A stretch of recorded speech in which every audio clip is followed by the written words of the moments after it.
Hey, Joyful Warriors, it's great to see you today to kick off our monthly book club. We wanted to begin with an author who embodies what it means to be a joyful warrior. When she released her first book, Irreversible Damage, in 2020, she was immediately canceled for exposing what she aptly called the social contagion of gender ideology. After tweets denounced her book, calling it harmful rhetoric, Target quickly pulled it from its shelves, and Amazon would not let Abigail's publisher advertise on their site. So, Abigail is no stranger to standing up for the truth, despite the pushback she receives. Ultimately, Irreversible Damage ended up becoming a watershed piece that opened America's eyes to the destructive and pervasive realities of gender ideology. Following the success of Irreversible Damage, Abigail decided to continue her research, investigating why the current generation of children is the least happy while simultaneously receiving the most amount of mental health services. Interviewing child psychologists, parents, teachers, and young people, Abigail explored the way the mental health industry has transformed how we parent our children and how they are being given mental health services without our knowledge or consent on a daily basis in their schools.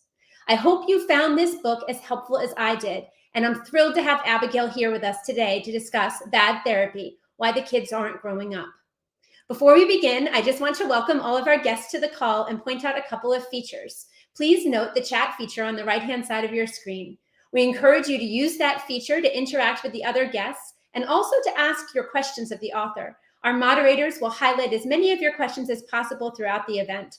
And so, without further ado, please welcome Abigail Shrier. Thank you so much. It's great to talk to all of you. And, I think it probably shouldn't come as a surprise to any of you. I wrote the book for you. I wrote it for parents. That is my audience. That is the reader I speak to. So a few things. I wrote it because I was curious about why these kids were so troubled, why they seemed to be so unhappy, even though they'd gotten the most mental health services. But there's something else too. I was sick and tired of seeing parents pushed around. And if I have any agenda, it's to get parents the tools they need so they're not bamboozled by the so-called experts who throw a lot of phony research at them. And I tried to collect the good research in one place to show that a lot of parents' best instincts were actually correct, not just from, a religious or moral or spiritual place, but actually that's what the psychological research showed. You see, a lot of times parents are told, oh, but that's not what, you don't understand the amygdala, or you don't know the fight or flight response that is happening in your child's brain. And parents are at a loss, and they don't want to oppose something like mental health. Heaven forfend. So I put everything in what, I tried to create a document that would allow parents to march in and say, actually, what you're doing is wrong. I know what you're doing is wrong, and it's psychologically harmful. And yes, that is what the actual research shows. So that's the idea behind the book. And, I'm certainly looking forward to, talking to you and answering any questions. Well, thank you, first of all, for giving the book to so many of our moms to read and giving us the opportunity to participate in this type of an exchange with you. It's exciting for us, and this book is incredibly important. I know Jamie Hinkle and I were chatting, and she said it's just opened up so many different lines of conversation with her friends, other moms, talking about parenting and what's working and what isn't, really giving us permission to say, maybe we haven't been doing things exactly in the way that's best for our kids. What could we do better right now to help our kids to be stronger individuals? But that's kind of the thing. You open up the book and you talk about the fact that we hear a lot about youth mental health crisis in America right now. But you said two different types of kids are being conflated here. Children who have profound mental illness, which does exist, and then kids who are pretty normal kids, but just aren't thriving. Can you talk a little bit about that? Sure. So the vast majority of our treatment in America is going to the latter category. The majority, certainly, of the young people who are being treated are not mentally ill. They're sort of the bummed out majority, what they sometimes call the worried well.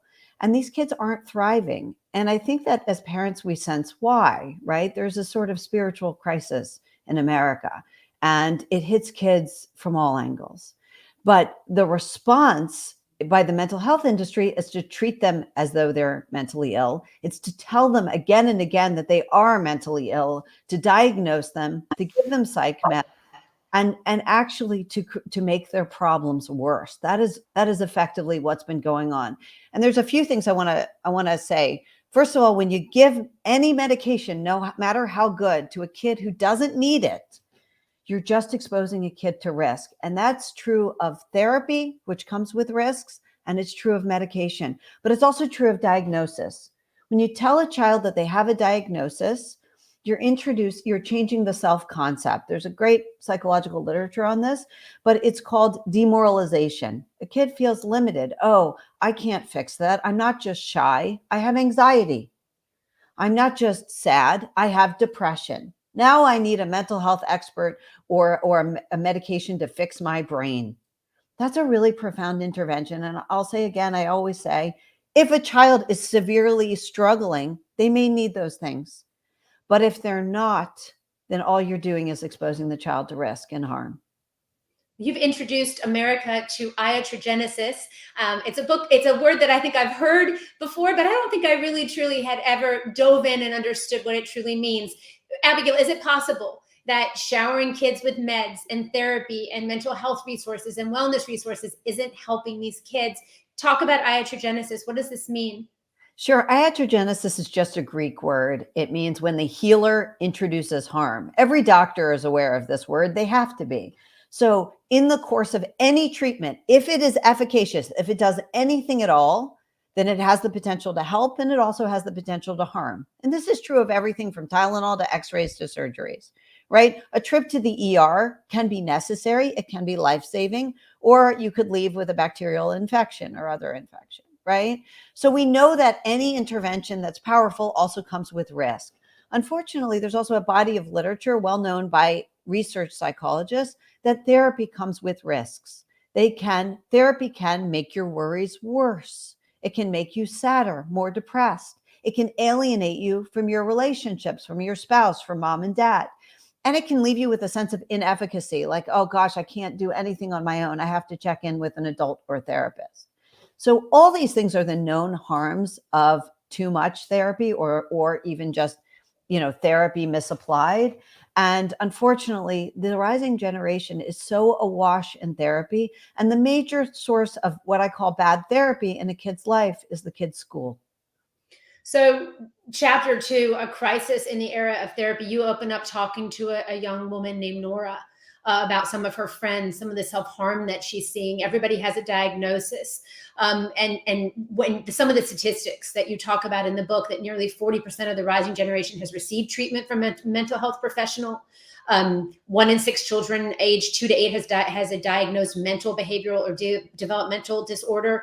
So January Littlejohn from our Leon County chapter in Florida has a question for you, and we're going to bring her on now. Hey, January. Hi, guys. Hi, Abigail. It's so great to see you. And thank you so much for writing this book. As a clinician, I have to tell you, it was hard to read, but I think it's so incredibly important. So, one of the things that I'm seeing, particularly with adolescent girls, is not only are they not bothered by having these diagnoses, they are seeking them. That's right. Many times even self-diagnosing, and then they're talking about them quite frequently. They're a part of their identity. They're even in their bios on social media, on art platforms, right along with the pronouns. And so my question to you, because I think, you also have recognized and talked about how normal adolescent feelings have been pathologized now. So normal sadness becomes depression.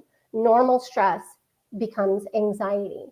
And so they're using these very big therapeutic words to describe normal adolescent feelings. How can we change this culture of these diagnoses almost being glamorized and getting back to a place where these kids don't seek them out or even want to have them as part of their identity? So that's a great question, January. And obviously I'm a huge fan of all that you've done in your work. And I just want to say, I am so optimistic about this. And we have a lot of challenges in this country, a lot. But there's one that parents can fix today. And that is how we raise our kids and how we make them stronger and how we stop people from convincing themselves that they're damaged or weak. You see, social media is a problem. But what ails the kids the spiritual crisis they're in, I think is a little deeper. Okay. We have allowed all kinds of sources to come in and teach the kids a lie that they're unwell, that they are profoundly unwell. And as you said, they're grabbing for it. They're using that language. Oh, I can't. It's my anxiety. Okay. They are talking themselves into a kind of ill state. And we can stop that right away by just saying, no, you're not. You see, one thing that I think that parents didn't do in our, and across the board, we did a lousy job of telling our kids what we believe and pass on our values. We sort of took a light touch, not realizing how many people out there, how many activists, how many teachers, how many school counselors would betray us and go in and proselytize to our kids about what they believe, whether it's gender ideology or a kind of, trauma narrative, that they're all traumatized. All of it's unhealthy, all of it's untrue, and really they had no right to do it. But you start with your own kid and tell them what you believe. And you have to start by saying, you don't have anxiety, you're just nervous. That's totally normal. That's totally normal. Everyone's nervous. Go ahead, you'll be fine. Yeah. I think that was a great question, Jenny. And as a mom, I mean, Jen and I are both raising teen girls, like totally understand. It's absolutely true. You go through in chapter 3, 10 steps of bad therapy. I feel like it could have been titled The Perfect Storm. It feels like there were so many different things that have come together to create harm. But one of the things that you really focus on in this chapter, the step 1 was teach kids to pay close attention to their feelings. And so you interviewed, I think it was a professor. He said, if you start your day by asking yourself whether you are happy, the result can only be that you are not happy. Then you think you need to become happy. And so you've got kids in classrooms. You've got social emotional learning happen, which we get to next. But this constant focus on emotion, what is it doing to the kids? It's making them dysregulated. And all the best research shows that would be the predictable response. And something amazing happened. So my book I was done writing my book, totally done with all the edits by October, let's say. And just after that, I found out that researchers in England and Australia were looking into the same thing that I was arguing for in the book, but they were actually conducting psychological research. They actually had a control group, and then they had a group that went through these wellness exercises or social emotional exercises, or in one case, anti-bullying exercises. And what they found was remarkably exactly what I would predict in the book, that the kids who spent time thinking about coping on their feelings and focusing on their feelings ended up sadder. And they ended up also more alienated from mom and dad. And that's what I want people to know. I want parents to know. You don't have to let people push you around in the name of mental health. Oh, it's just a mental health survey. Oh, we're just doing this for wellness. When you are focusing a kid on their own feelings, you're taking them down a very bad path. The focus on feelings will produce sadder results. It will lead to a conclusion of negativity. Why? Because most of the time, as you just said, most of our feelings aren't happy. They're I have an irritation, I have a little itch, I have a little pain, I have a little worry. All these things are going on at the same time, and most of them we repress to get on with the business of life. And if you focus a kid on a feeling, you're doing real damage. I'm not saying never address a kid's feelings, of course. If a child has a problem, but that's not what they're doing. They're not waiting for a problem. They're going in and saying, let's talk about how we're feeling. And what I want parents to know is that's enough to make kids sadder. Just that. And then you have in chapter 4, you say therapy goes airborne. So now you're talking about the way the parent should engage with a child about the child's emotions. Now we're talking about the emotions being addressed in the classroom continuously. You state subsequent interviews with dozens of teachers, school counselors, and parents across the country banished all doubt. Therapists weren't the only ones practicing bad therapy on kids. Bad therapy had gone airborne. For more than a decade, teachers, counselors, and school psychologists have all been playing shrink therapy to school kids, a vast and captive population. Were you surprised by the pervasiveness that you found of the therapy happening in the classroom? And I'm going to show you a book now. Have you ever seen this book? No, what is it? In 1984, this is called Child Abuse in the Classroom, published by Phyllis Schlafly. So in Oh, 1984, the People Protection Rights Amendment, the United States Department of Education went around the country and they listened to parents talk about how their children's education was being replaced by therapy. A gentleman, a former United States Senator from California, Samuel Hayakawa, said, "An educational heresy has flourished, a heresy that rejects the idea of education as the acquisition of knowledge and skills. The heresy of which I speak regards the fundamental task in education as therapy." So in 1984, parents were concerned. It's on steroids now. Abigail, were you surprised? I was shocked. I mean, I wrote the book with I sold it to the publisher with a different thesis. I thought it had to do with the way kids were being raised differently. Okay. And then I went into the schools and I thought, okay, we know these kids' mental health is a mess. I knew what parents were doing and I was curious what schools were doing.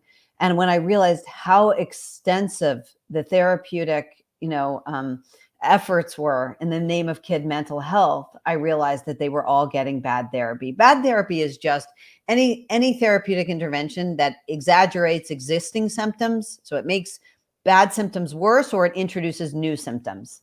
And that's what they were doing across the board. And, Phyllis Schlafly was right about so many things and she doesn't get credit. She's always, painted as an extremist, but she ended up being right about so many things. And the PPRA that you cited, the Protective Pupil, whatever it stands for. The People Rights Amendment. Yeah, People Rights Amendment. That's what it is.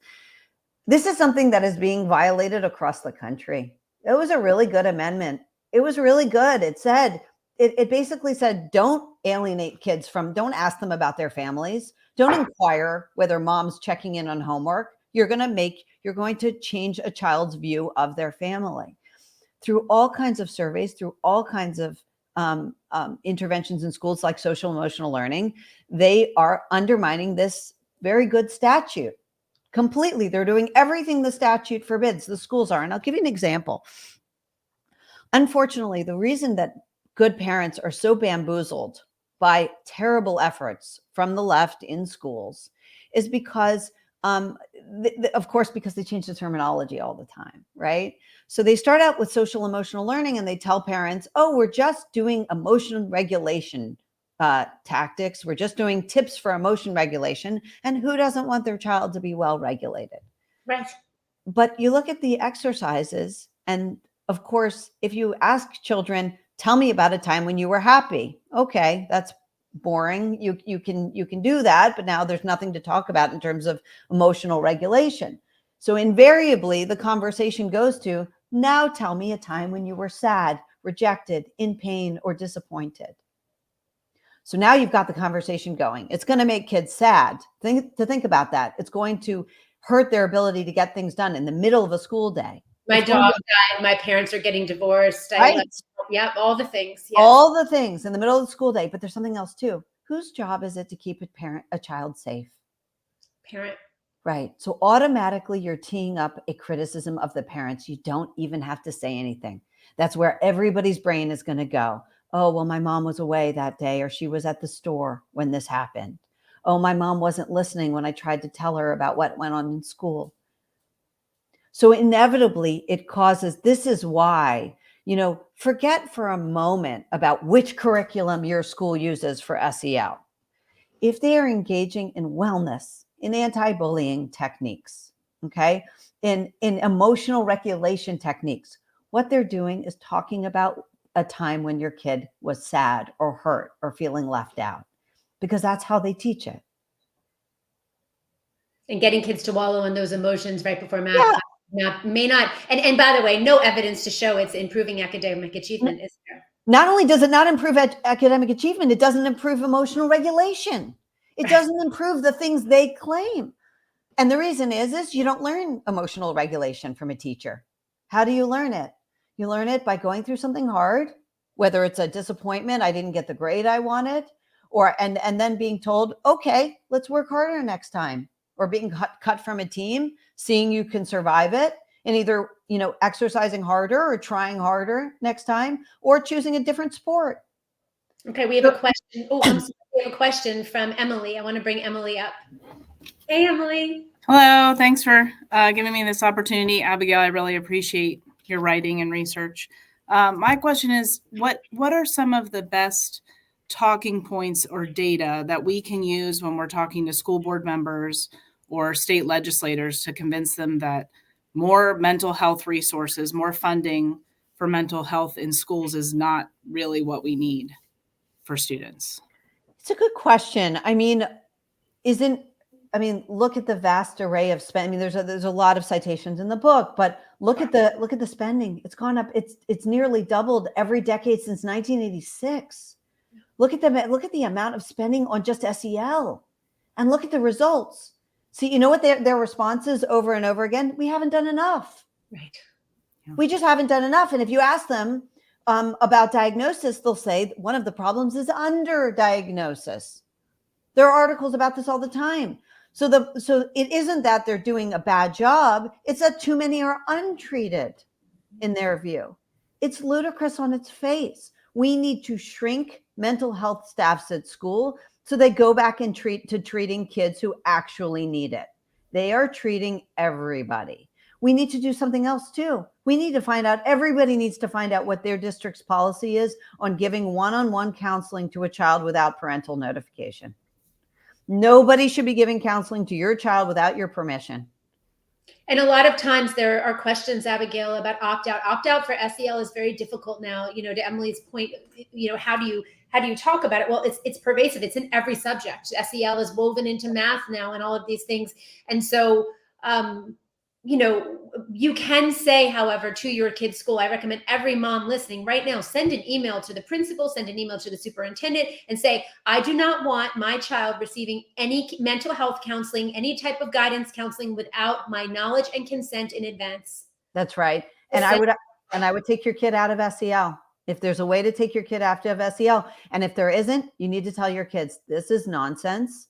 Focusing on sadness is going to on your pain will make you sad. SEL is nonsense. Do you want to know how you learn not to bully a kid? Here's how you learn not to bully others. It's not through a technique where a group sits around and talks about the time when they were bullied. That's not how you stop bullying. How you teach kids right from wrong. You don't pick on a child who's weaker than you. You don't join in if other people are mistreating a child. You know right from wrong. And if you don't, you know, if you act in that way, if you make a child who's weaker than you and you pick on that child and embarrass them and humiliate them in class, I'll be very disappointed in you, because we know that's not right. You're better than that. We know how to do this. We do. It's such we know, right? Yeah, it really is. January has another question. So yeah. January, you brought up January before that, you know her. So I'm just going to give her a little plug. So for 365 days, January held up a sign that said, it's time to talk about detransition. And she is a warrior mom. So she has two different questions she might ask right now. I'm not sure. One about 504 plans in schools. And you're talking about treating the right kids with the right and who have the needs, or a little bit about her experience. So January, I'll let you take it from here. Yeah, thank you. So, I mean, as many of you all know, my daughter was socially transitioned without our knowledge or consent. And unfortunately, this is absolutely still happening in schools across our country, even with litigation pending, such as mine. You just mentioned, Abigail, with the massive amounts of money being dumped into mental health in our schools. And I think that not only is that frightening, parents are feeling overwhelmed with what to do aside from opt-out. And I speak to teachers and school counselors on a regular basis. And I can 100% verify that accommodations have become literally a blank slate for parents to opt their children out of normal academic assignments, normal school experiences in the name of anxiety.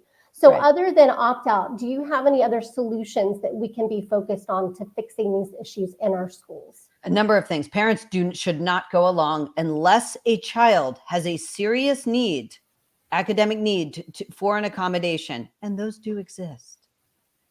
You need to ask yourself, will this make my child stronger? You need to ask that, because most of the time it will make your child weaker. You're talking your child into, I can't. And let me tell you something. We all have friends who had dyslexia. and all kinds of other challenges, and went on to form families and do great things. And they were plenty capable, because a minor struggle with reading, or even a significant struggle with reading, it's just not that big a deal. It doesn't mean they have trauma. I talked to a mom the other day. This is so classic. Okay. Her child had dyslexia and she needed extra help with reading. And then the pediatrician said to her, because of that, I really think we should start her on a stimulant, and also start with therapy, because so that she deals with the stigma, the trauma, the stigma of, she's going to be struggling with the stigma of having dyslexia. Now you've got a kid who actually had a challenge, a learning challenge. Now she's got all this other stuff coming in that she doesn't need. And that's what we're doing. We are way over medicating and over therapizing kids, okay, who don't need it. And so a lot of times parents need to say no. They need to say no, but you have to start by talking to your kid. You need to say, so what? Grandpa had struggles reading too. We're gonna work on that, and you're gonna be great.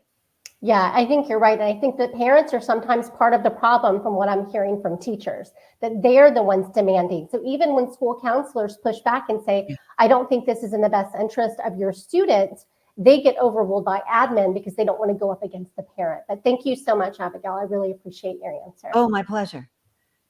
So I'm behind now, so I'm going to try to catch up a little bit, but I know this is an important part. You talk about restorative justice in the book, which I think is such a huge issue that we need to deal with, the discipline issues in our schools. You say delinquency is up, chaos reigns. The system that elevated emotional harm to physical harm wound up excusing physical harm in the name of emotional well-being. No consequences for these kids. Parents are concerned about discipline. I'm hearing that's the number one reason why teachers are leaving. That's right. What was your experience like when you were researching? That's exactly right. I mean, what January said is so important. So the good counselors will tell you exactly what's in my book. They will tell you, I try not to give every kid an accommodation, but the parents are pushing me. The other counselors are pushing. The administration's pushing. We're doing everything to undermine kids' sense of efficacy in the world, their sense that they're fine, that they're resilient. Okay. In the name of mental health, we are breaking these kids down, and they're breaking them down in so many ways. And one of the ways is when you don't punish a violent child in your school, you're terrorizing all the other kids. Yeah. Right. And that's what we're doing. We're sending shadows and all kinds of mental health accommodation to violent kids. It doesn't work. It doesn't work. But you're creating a terrible environment. And by the way, restorative justice is another one where I cite a survey that they've already done these analyses. We know that these practices aren't working in schools. The only reason they came in, and I trace this in the book, but the only reason they came in was because in 2014, President Obama wrote a Dear Colleague letter in which he threatened public schools with loss of funding if they continued to punish and expel minority students disproportionately. So all of a sudden, the schools didn't want to expel even violent kids or suspend even violent kids. Okay. But we knew it wasn't good, and it still isn't good, this whole restorative justice. And replacing, a basic punitive structure, whereas like, sorry, you hit another kid, you're suspended. Replacing that with therapy, it's not working. Yeah, the kumbaya circle not working. Rebecca Watson from Baldwin County, Alabama has a question about, whole classroom counseling. Rebecca, I'll let you. Hey, Rebecca. Hi, thank you so much for having me. I started my chapter almost a year ago, and my group has exclusively spent all of our time researching the whole group counseling that's in our schools. And in Alabama, they've taken over $29 million worth of federal funding to implement mental health into our schools and into our communities. So I'm also the mom of a child who passed away. So I have 4 children, and the 3 living children have suffered the loss of their brother. So I'm very familiar with grief and trauma. And my question is there any way that while they're doing whole group counseling sessions, and they're not familiar with the background of every single child in a classroom, what are the repercussions of bringing up grief, bringing up depression, anxiety? Children that are feeling normal responses to their environment are now labeled. So for instance, my daughter, if she's sitting in class and they bring up grief, you have one child who may be discussing their goldfish died, while you have my daughter discussing how her brother died in an accident right in front of her. And I can't even imagine from a clinical perspective that being appropriate. So I'd like to know what your opinion is on that. That's exactly right. I'm so sorry for your loss. Thank And you. And I want to tell you, that's exactly right. And that's the thing that makes me, honestly most indignant about this whole thing. It doesn't help anyone. It's not helpful to a child who hasn't been through a traumatic experience or loss to sit around and talking about the pain that was caused when their dog died. It's not helpful. It'll make them sadder. And it's certainly not helpful to talk before math class with a group of 40 kids over something that is really painful, like the loss of your brother. So it's not helping anyone. Now, here's the thing. I went through the research, and all the psychological researchers know this. They know, for instance, that group therapy for normal bereavement, meaning bereavement, meaning you lost someone, a loss, that has been shown to make people sadder. Why? Because actually we're amazingly resilient. We are built to be. And with loss, we will actually, if we surround ourselves with friends and family and, all kinds of things that we need, from spirituality to, work in the world, doing things with others, we will naturally recover. But if we are made to talk in a group over and over regularly about our sadness, we might not. And researchers have shown that. And you're so right. And that's been my experience. And my daughter's now 17. She was 6 when the accident happened. And my children are thriving. My husband and I are happily married. And nobody in my family went into a mental hospital, decided that we needed medication. And so I'm so thankful for your book, not just from the perspective of Moms for Liberty and fighting for the kids, but from a mom who really can appreciate all of your research and all of your information that justifies and actually backs up everything that I've been feeling and fighting for in my community. So thank you. Thank you. I mean, that's really what I wanted to do. A math teacher has no business, a school counselor has no business casually inquiring of your daughter about her pain, about the loss of her brother before her math test. And any adult with any sense would know that.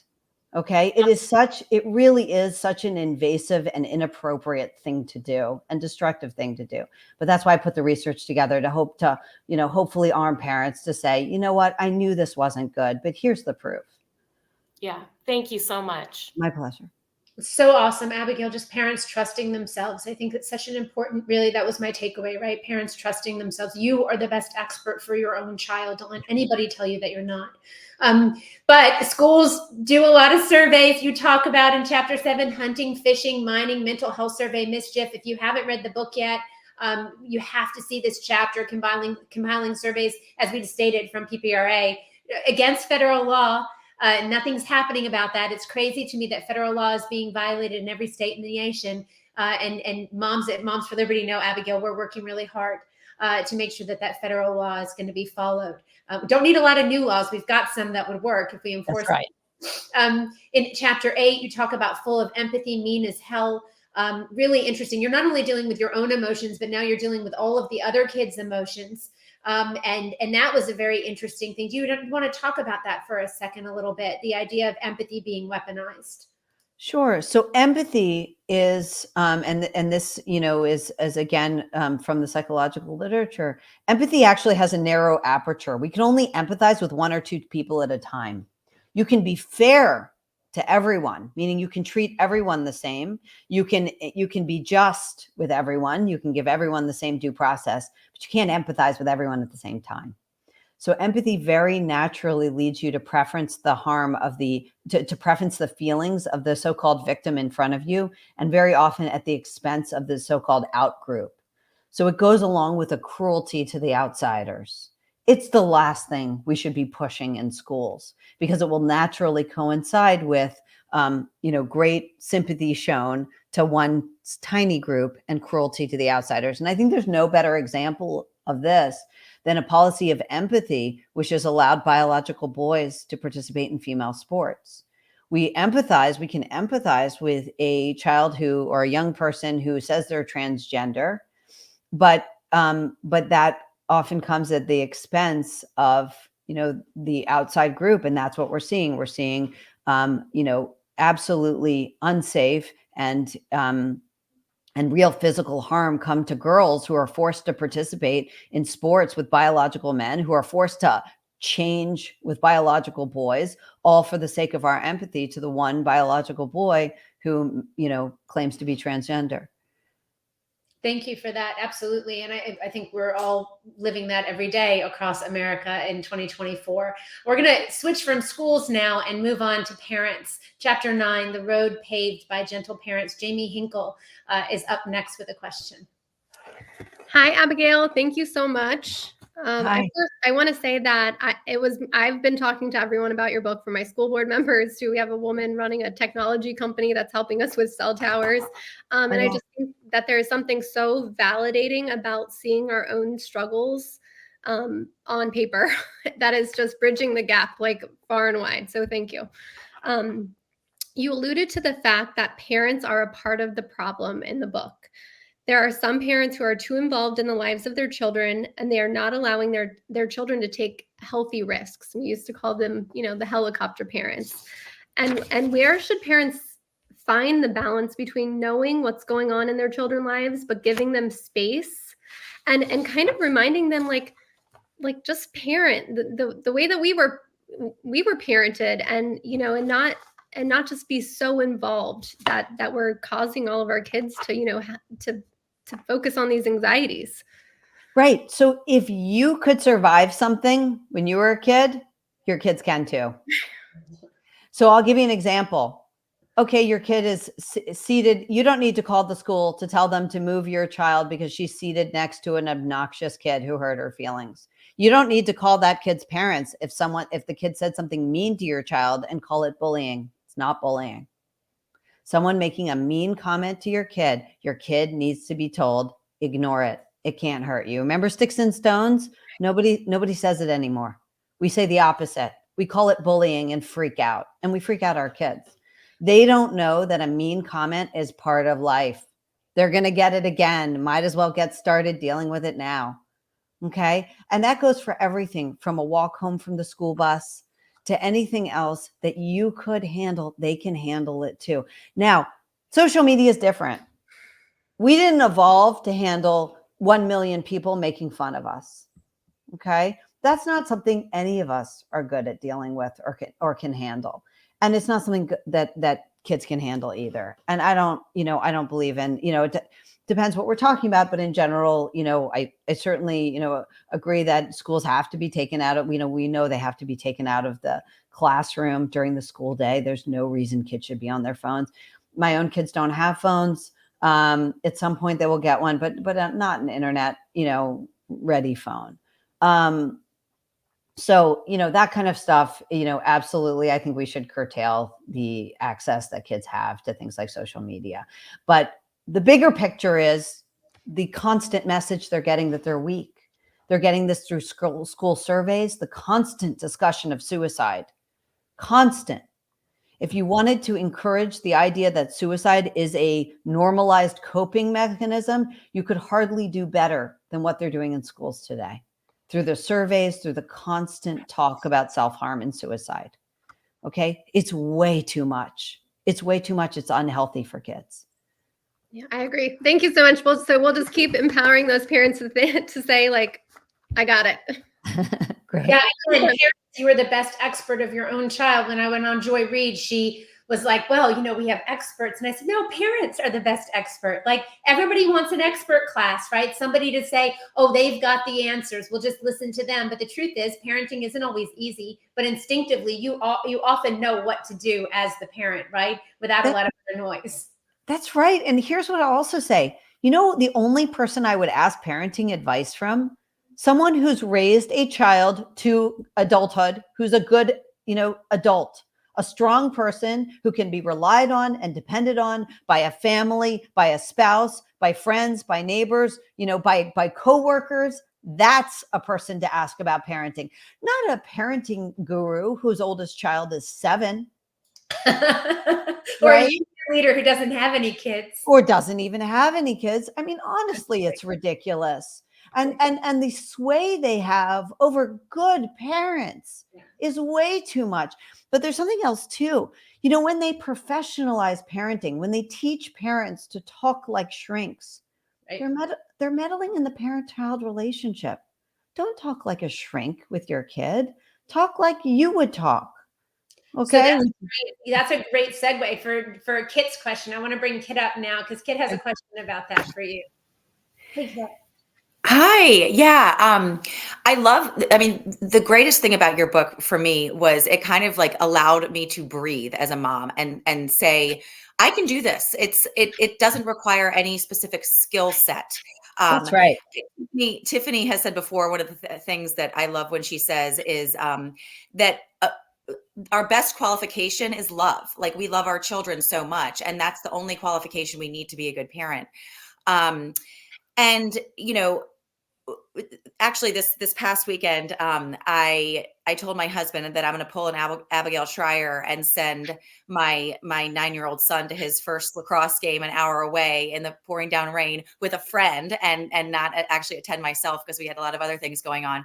But I don't think I would have been able to do that had I not just read your book and been given and been emboldened to do something like that. So I like the supermarket shopping too. I love they send them with a list to the supermarket. Let them go and live a little bit. That was another great thing. Good. Right, exactly. Yeah. And so I have 5 children, and especially during COVID, we basically, we were told, like, you have to have this certain skill set in order to be a parent. I mean, when I first started having kids, I was like trying to get my hands on every single parenting book I could possibly read. And I was just overwhelmed with advice and, different things that people were saying to me.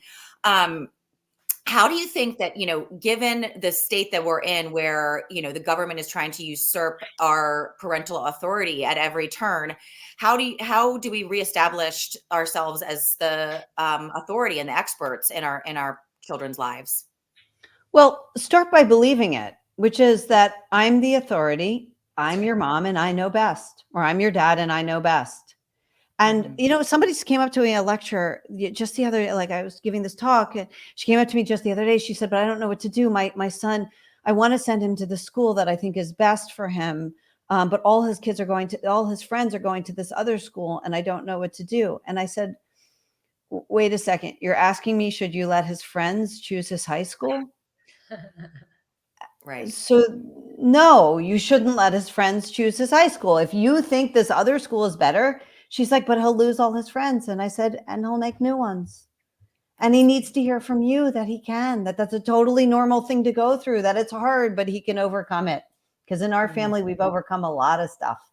And tell him what you've overcome. Right. And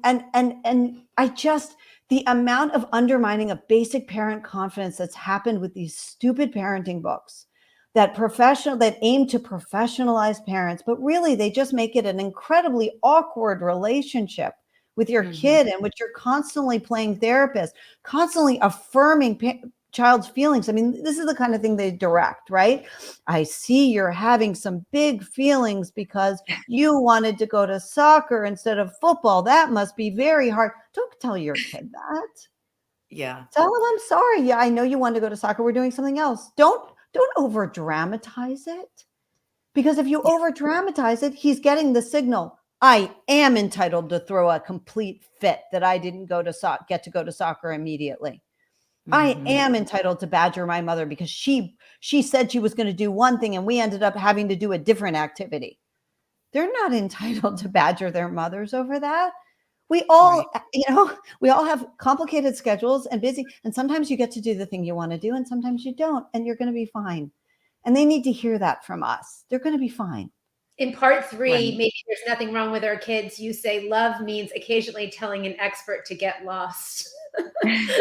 I loved that. I mean, I think Kit and I have discussed, sometimes the kindest thing that you tell your kids is no. No, I'm sorry. It's not going to happen. No. That's right. And there's great research. Sorry. No, go ahead. Yeah, there's great research on that. Kids need parental authority. That they need. Yep. Now, that doesn't mean unloving authority. Of course, be loving and affectionate. That's wonderful. But that means ultimately, and I know best because I'm in charge. I know you want this other thing. I'm sorry. And move on. Okay? Not dwelling, not rehashing, not affirming the child's hurt feelings, but just moving on. And that stuff's really important. And there's something else too. Kit, you said you let your son go to a lacrosse with a friend. Here's why you want to do those things now while he's still under your roof. Because if something goes wrong, if he has a hard time, you want it to happen while he's still under your roof and you can talk to him about it. Yeah. You don't want to wait till he gets off to college and he's not calling you about it. You want him to go through some amount of fear and worry and loneliness when you're there. Yeah, I thought, Abigail, the other thing that you brought up in the book was, if you don't allow your children to take these risks while they're young, they'll get out of the habit of taking risks. And then, you look at your 14-year-old who's stuck in the house all the time, who doesn't want to go out and try new things. And you've kind of conditioned him to be that way. It's concerning. Thank you for your question, Kit. We've got another question from Brooke. Thank you so much. Thank you. We've got another question from Brooke Weiss, because there are some kids who are dealing with real stuff that happens. And so Brooke has a question about that. Brooke, are you with us? Let's bring Brooke up. Oh, there she is. Hey, Brooke. Hi, Brooke. Hi. Hi, Tiffany. Hi, Abigail. First, let me just wish you a Chag Purim Sameach. Thank you for taking time during My the holiday pleasure. to spend with us. So you spoke about kids being resilient, and they totally are. And I've witnessed that. My family has been through trauma, and different than Rebecca's, but real legit trauma. 2 of my kids bounced right back, and one of them needed real help. So, what recommendations do you have on selecting, first of all, a reputable psychiatrist and psychologist, somebody that's not just going to dole out prescriptions, and a treatment that is really gonna help your child? So that's a great question. And there are kids who need help. Okay. I would never doubt that. I don't think anyone should be ashamed of availing themselves of help. If your kid needs it, go get it. And I'm really grateful for your question. So 2 things. It depends on what the problem is, right? If it's anorexia, well, for goodness sake, you need a program that's going to help put weight on your kid, right? And get them out of this habit, this wrong idea that they're fat when they're not, right? So you need a good evidence-based program that will do that. Now, of course, you also need to be careful in this day and age, because I've talked to parents whose daughters were sent off to programs like that and they ended up convinced they were transgender. So you have to be careful. You really do. I think that the faith-based programs can be wonderful, from what I understand. But there's something else too. Let's say the most sort of dangerous therapy from my perspective, and again, when I say dangerous, I don't mean for a kid who really needs it, but for a kid who is likely to have her problems made worse, her sense of being traumatized being made worse, her sense of sadness being made worse, is psychodynamic psychotherapist. So generally sitting around with a therapist once a week talking about your problems can exaggerate your problems. Okay, we know this. So then it's a question of, I would go meet with a therapist. I would go find out what her beliefs are and listen. Don't over talk. Just listen to what she says. And I would, generally take it as seriously as you would any researching any surgeon.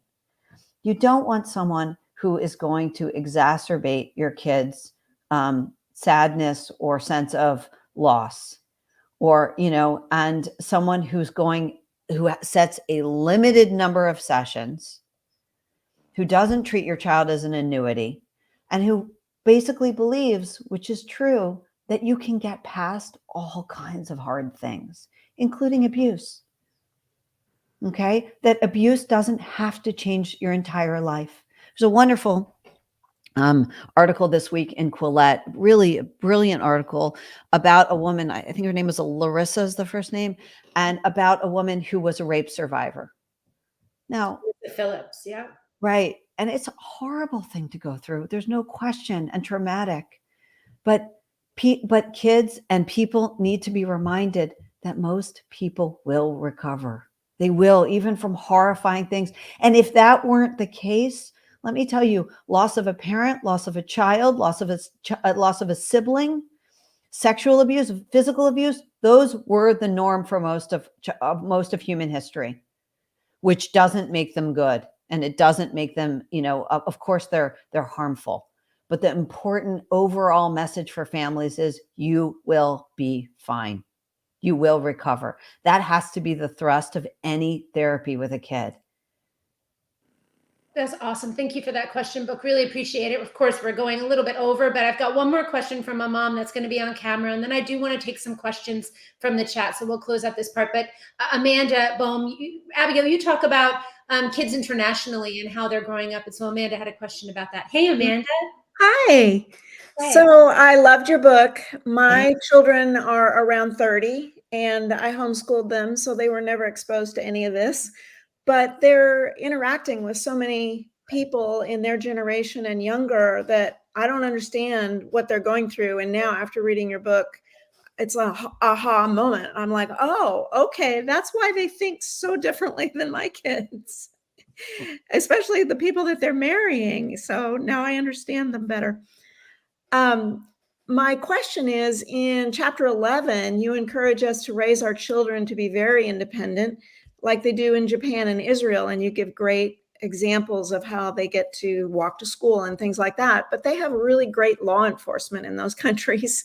And here in our country, we have district attorneys that refuse to prosecute crimes against pedophiles. I was trained after my kids were grown how to teach other families how to protect their kids from child trafficking. And I just wondered if you had some practical ideas on how we can give our kids and our grandkids this greater sense of independence without spending the rest of our lives wondering who took them. Right. That's a great question. Okay. So a few things. I live in Los Angeles, so believe me, I understand dangers and I know how scary it is. So the question is, are we overstating the danger and passing on our anxiety to our kids? So let me give you an example of just how far things have gone. Okay. Kids don't resolve their own conflicts. Teachers rush in to play mediator for every disagreement or argument or mean comment between kids. Okay, forget about the crime in your city. There's no reason to involve yourself. Having kids being told that's a kid's problem, work it out, is actually great advice, and it's really helpful. It means don't bring me your squabbles. I'm not saying obviously if there's a serious problem, but if you're having an argument with another kid, work it out. Okay. Now, in terms of, I don't know where everyone lives and whatever. As I said, I'm in Los Angeles, and my kids generally know their neighbors. And does that mean that our city isn't scary? No, our city is plenty scary. But there are two ways of looking at it, right? So I can monitor my kids all the way from, the school bus all the way to home. I can follow them around. And then at some point, they're going to leave my house. And the question is, did I do anything to get them ready for that? Right. And if the more you guard and hover and surveil your kids, the less ready they're going to be for that. So if you're worried about their environment, for instance, self-defense classes, they could do. They'll carry themselves differently after they've had some lessons in self-defense. So yeah, it will make them somewhat safer, right? It will make them feel a little more in control of their bodies and their surroundings. Look, I'm not saying, there are always dangers with kids, but here's what I want you to know. There are dangers with overprotecting them too. Sure. Because if your child is completely unable to handle his environment, that's a danger as well. I think that's a good point. And Amanda, thank you for your question. I agree. I think parents are really trying to find a balance here between giving their children independence and the opportunity to grow up in a less restricted manner. And then you're right, being very, very concerned about a lot of the crime that we're seeing rising across the United States of America, because it is real, it is affecting families, and it is concerning. So thank you for your question, Amanda. So we're going to close out. I'm going to end with this. So the last chapter 12, Spoons Out. You talk a little bit about the purpose of childhood. When you have a child, everything changes. You are everything in this world because you are everything to your kid. I felt like that was kind of the purpose of parenthood when you said that, right? How being a parent changes you. You've alluded earlier to this idea of people who don't have kids or who have not raised kids successfully giving us advice about how to raise our kids, right? On page 248, you say, everyone that is nursing a private agenda for the next generation knows we, parents, are the obstacle. They cannot match our stake in what these kids become. They cannot imagine the depth of our love. And so for everyone that's on this call, that's reading your book, that knows that there is a threat to the future of our kids and country, we feel it. You say other people may claim to care about our collective future, but only parents need things to turn out well. We've made the deepest, most personal investments. And so in closing, while people are putting their questions in the chat, Abigail, the state of America right now, the state of family, the fact that we're seeing a very deliberate attempt to drive a wedge between the parent and the child, help arm us, please, as we close out this moderated portion for what the future looks like. This is the easiest thing to fix. It doesn't take any money. It doesn't take any legislation to pass. This is the easiest thing to fix, and that is the welfare and the spiritual health and the strength of our kids, making our kids strong. There's a lot of challenges we face as a country, and I'm not saying we shouldn't pursue legislative agendas. Of course, there's lots of things we can do to give parents and families more support. They're being undermined constantly. But here's the thing, with immigration policy, you have to wait to elect the next president.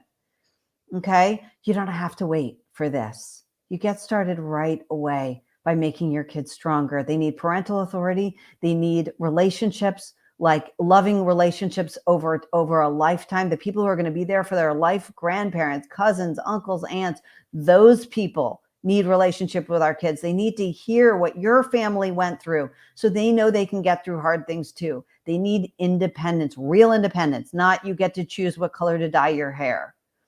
But I mean independence, which allows them to develop a capability, either navigating their neighborhood, learning to use sharp knives, asking, a person in a store for help, that stuff, those life skills, we got to make sure they can do. They'll feel stronger in the world if they have those things. And the last thing is, and I think I said this before, they need parental authority. They need to know that the people who love them the most are the ones in charge. That's great, Abigail. Thank you for that. It was such a pleasure doing this book club with you. So that now we've ended the moderated portion of our book club. I hope you've enjoyed it. I hope you give me feedback. Be kind, please. It's my first book club I've ever run. So, but I like feedback. I do. So Abigail's going to take questions from the audience. So here we see Beth Hess, Abigail, saying SEL is being woven into every subject in our schools, so you can't opt out. How do you tell a young child not to listen to their teacher who is seen as an authority figure while in the school? I just tell them outright. I'm sorry. If they're going to tell me, I just tell the kids absolutely outright, especially if they're in public school. If they're in a school that generally, is a religious school that generally has your values, maybe you want to be, you don't want to be as, maybe you feel that it's unnecessary to be as blunt because maybe you feel like the school generally has your values. They just, this was an oversight. But in that case, I would sort of, let the leadership know.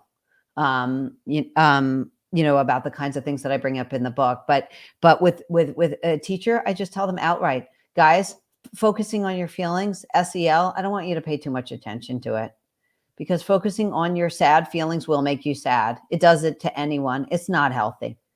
Okay. So I would be totally blunt, and I'll tell you why, because when we weren't blunt with kids about things like gender, people came in and confused our kids. Right. So we got to be totally blunt with kids. Let me tell you the truth. Here's what I know to be true. And what I know to be true is, if you're, as one mom said to me, if you're going to water the weeds are going to grow instead of the flowers. If you're going to focus on bad feelings and bad emotions, you're going to get more of them. So don't pay too much attention in SEL. It's nonsense. By the way, it's not even how you learn to be a good kid or you know how you learn to be a good kid? Do what's right. You know, I've taught you right from wrong, and I know you can do it. You don't need to hear about it from a counselor. I want to tell you something else, by the way. The idea that we want to bring in mental health staff, non-judgmental therapists to preside over kids is itself bananas, right? Why? We don't want non-judgmental authority figures with a kid. You might want that with an adult, because you might want to say, I really want to talk about some hard things that I went through with someone who's not going to judge me for them, or hard things that I did. But a child, you don't want an authority with a kid who's going to say, oh, you're having sex at 14. How does that make you feel? Right? We don't want non-judgmental adults with our kids. I think when you talk about the surveys and what they're asking, we didn't get into that a lot. I had some questions about that, but you say the surveys really seed this this thought process that, at 10 years old, some of the kids are having sex with, seeding the ground with these different ideas that the children normally would never be interacting with. The surveys are something we should get out of the schools immediately. Yes, immediately. They are done under the rubric of mental health. They are sometimes twisted. I mean, if just look at them, I excerpt a bunch of them. Many of them are authored by the CDC, the Centers for Disease Control and Prevention. They are sent all over the country. And and not only are they not improving mental health, first of all, it's not even clear that they could, or what the reason is that they are inquiring of things like the sexual practices of our middle schoolers in granular detail, the self-harm they may or may not have tried, and listing the methods for kids. This stuff should be out of schools immediately. So you're talking about a lot of the different interventions that have been put into schools. Daniela Dixon says, please address the fact that these exploding therapy programs are in essence a jobs program. The schools welcome this because it means more funding for new school jobs. I mean, you must have seen the way the administrative bloat has happened over the past 20 years. That's right. They've done a terrible job. They've presided over a disaster, and their response is, we need more funding. But I want parents to remember this. These were the mental health experts, the School Psychologists Association, the School Counselors Association, who had nothing to say as we were heading into a second year of lockdown with kids. Nothing. You know what they went to Congress to lobby about in the American Psychological Association in 2020, the summer of 2020? Police tactics, systemic racism, climate change. And now they present themselves as the solution to kids' mental health, when apparently they had nothing to say about the most foreseeable danger to our kids' mental health. These are not people to be trusted. And call it the hypocrisy at every turn, Daniela. I think what Abigail just brought up needs to be mentioned time and time and time again. Right, Randy Weingarten. Oh, we have another question. Go ahead, Kit, put that one up. What is your advice for a child that is now 18 and in college? My fourth child. Should we have contact daily or let them learn on their own? This is the same child that at 15 we had bad therapy, a month hospital stay. We stopped therapy, medications, professional help, and things got better, but I still know that things aren't back to normal. Oh, that's a hard question, Abigail, that delicate balance. That is a hard question. I mean, it's really hard. And I would just say, sometimes parents need therapy, meaning they need to calm down, right? We need help calming down. And I say that as someone who has no doubt passed on my own anxiety to my kids. I mean, look, parents are the number one, vector of childhood anxiety, or the anxious parents. And I would just say, every situation is going to be different. And I don't know, where your daughter is in all this, but I would just say that you have to have some faith that the kid's going to be okay. Now, I say that knowing my last book, kids went desperately off course with gender ideology and other things in college. Parents had no idea and were showing up to kids who were so far along. It's very hard once your kid is already in college. It's hard. But You don't need to check in every day to see how did your test go? How did your exam go? You don't, and I'm not sure that habit is helpful. Here in LA, we have a lot of kids that do not have healthy parents and have relinquished their roles to schools. How do we explain the difference between these households with our kids? This is a great, great question. You've got lots of different kids coming into the school system with different parents who are involved in different ways. You said parents are the number one vector of childhood anxiety. I'll counter that and say parents are also the number one driver of student success. So, parents have an important role to play. So when you're dealing with a school system where you do have parents that are somewhat checked out, if you aren't, how do you have your voice heard in that environment, Abigail? Because these mental health interventions aren't helping anyone. They're not kids from difficult and broken homes. It's not helping them to sit around talking about their trauma with the school counselor. It's not helpful that the counselors regard them as catnip. And they say, "Oh, a kid from whose father isn't alive. I'm going to definitely want to speak to that kid." We're seeing that. I know because counselors have told me this. Parents have told me this.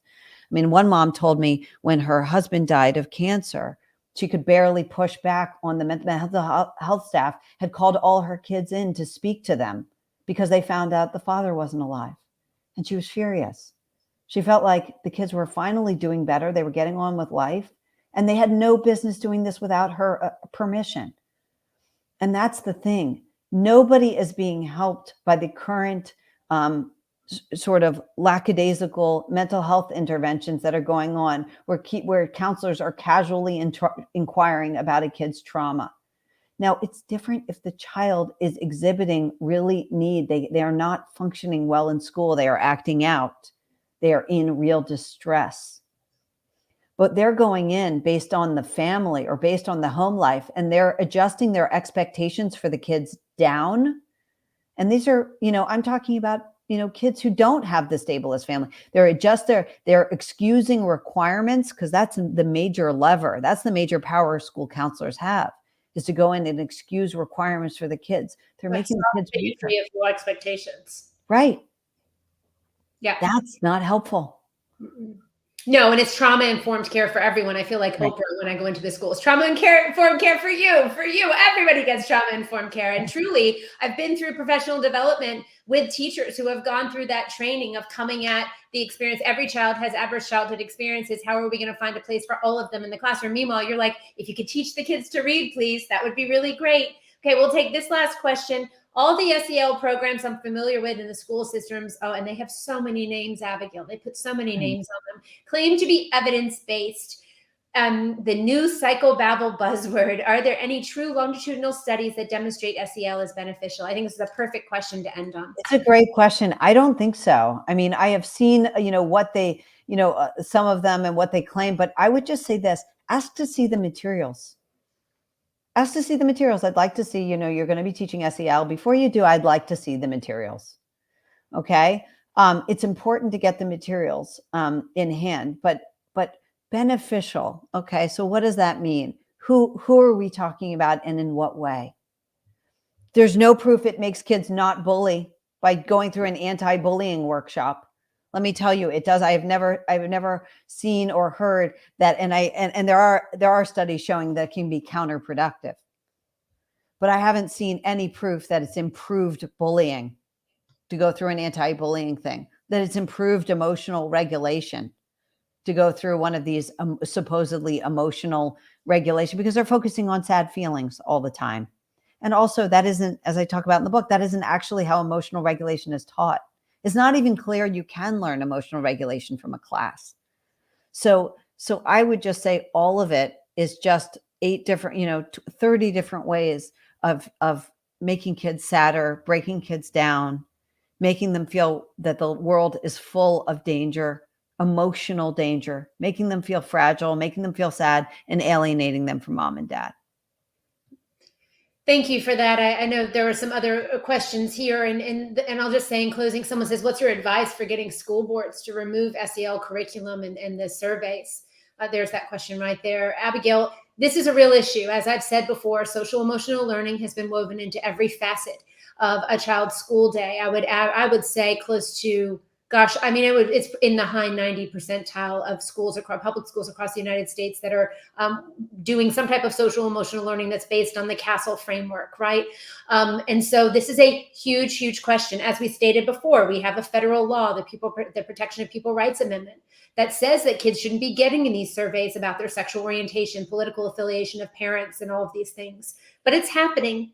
So in a state of lawlessness in America, when federal laws aren't being aren't being followed, and parents are just inundated, kids are being inundated with social emotional learning, advice to you on where we start. I'm going to say for Moms for Liberty, we have a social emotional learning handbook for parents, and we're working on a one-pager for legislators to talk about why it needs to be removed. Other last action steps for parents, Abigail. I think my book is helpful because it doesn't say it's bad from a religious perspective. It doesn't say it's bad from a moral perspective, although it is. But it actually shows with psychological research why it's not good, why it's counterproductive. And I want the legislators to know you can call this anything you want. You're getting there and you're making kids weaker and less resilient. And none of this should be going on. It's a psychological intervention. It has no place in a classroom without parental permission. But here's another thing for you to know. Preventive mental health care has never worked.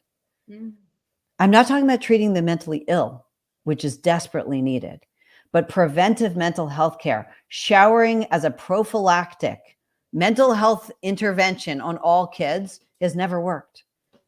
And yet that's where a really large portion, the lion's share of our mental health resources go is towards the healthy, towards the well. Yep. Well, new budget that just came out, signed into law, $80 million for social emotional learning, $150 million for community schools that have school-based health clinics.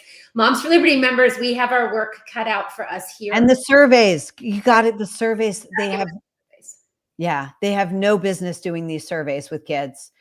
Just remember something, as I point out in the book, it's not going to help a child in desperate need because they're anonymous. And it is going to introduce all kinds of ideas and theories and values and a different worldview to kids who don't need it. It's not helping anyone. I can hear those words coming out of some of our moms at school board meetings in the future, I have no doubt. So with that, we conclude our March book club. Thank you to everyone for reading this book and joining the discussion. Keep an eye out for an announcement later this week for our April book club. Thank you so much to Abigail Shrier for joining us today. Always a pleasure speaking with you. And can you give our moms one last piece of encouragement? And then where do we follow you? You can always follow me on Twitter on my Substack, The Truth Fairy. I would say, of all the problems we face in this country, this is going to be the easiest to fix. Making our kids strong is something we've known how to do for generations. Every one of you comes from a family who knows how to do these things. So this is something we can do. We can absolutely start by telling kids how that we believe in them, what they can do, what we expect for them, is absolutely give them high expectations, and they'll reach to them. They will meet them. Awesome. Thank you. Our moms are all saying thank you. They had so much fun. Have a great day, Abigail. You Goodbye. too. Take care. Bye.